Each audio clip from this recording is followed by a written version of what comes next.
My son's school called me and asked, "Why did we find your son unconscious in the bathroom?" "Why are you asking me? He should be in the hospital right now." I jumped out of my chair when they explained. The secretary told me they couldn't authorize emergency services because my wife hadn't signed off on that permission and said I needed to get there as fast as possible because his lips were turning blue. I was already running to my car before she finished talking. I called Isabella while speeding through traffic. She picked up on the third ring, sounding way too calm for someone whose child was unconscious at school. When I asked why she didn't authorize emergency services, she gave me an answer that made my blood freeze. Because I don't trust the medicine. That's the same reason I didn't vaccinate him. Her voice was matter-of-fact, like she was discussing grocery shopping. "What do you mean you didn't vaccinate him?" "We agreed to do it." I swerved around a slow driver, nearly clipping their mirror. "Because real science doesn't lie." She hung up before I could respond. 8 years of marriage and she'd been lying about our son's vaccines. All those pediatrician visits where she must have forged documents or found some quack doctor to sign off on exemptions. All while I thought we were on the same page about our child's health. The school parking lot was chaos when I arrived.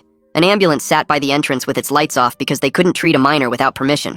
I sprinted past them into the building where the principal met me at the door. He led me to the nurse's office, talking rapidly about finding Ryan unresponsive and how long he'd been out.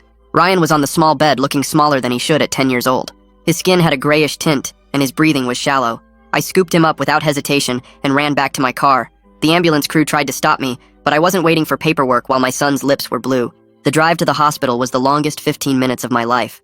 I kept reaching back to shake Ryan's shoulder and talking to him constantly, telling him to wake up, to stay with me.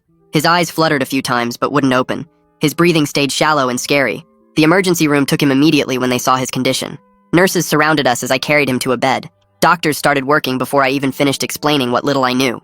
They pushed me out to the waiting room, promising to update me soon. I called Isabella 6 times, but she didn't answer. Texted her updates about Ryan being in the hospital. Nothing. Instead, my phone buzzed with a Ring camera notification from our house. I almost ignored it, but needed any distraction from the waiting.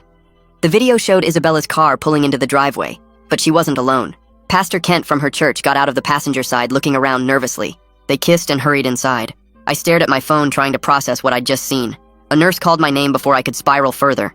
Ryan was stable and awake. I practically ran to his room where he looked small and fragile against the white sheets, but his eyes were open and focused.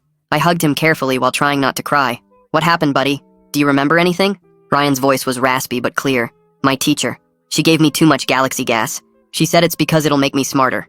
I sat there staring at Ryan while my brain tried to make sense of what he just told me. The nurse walked in right then and started checking the monitor showing his oxygen levels. She wrote numbers on a chart while I pulled out my phone and sent a quick text to my attorney friend asking if she could call me about something urgent. Ryan's eyes kept closing like he wanted to sleep, but I needed to know more about what happened. The emergency room doctor came in holding a clipboard and looking serious. He explained that Ryan's blood work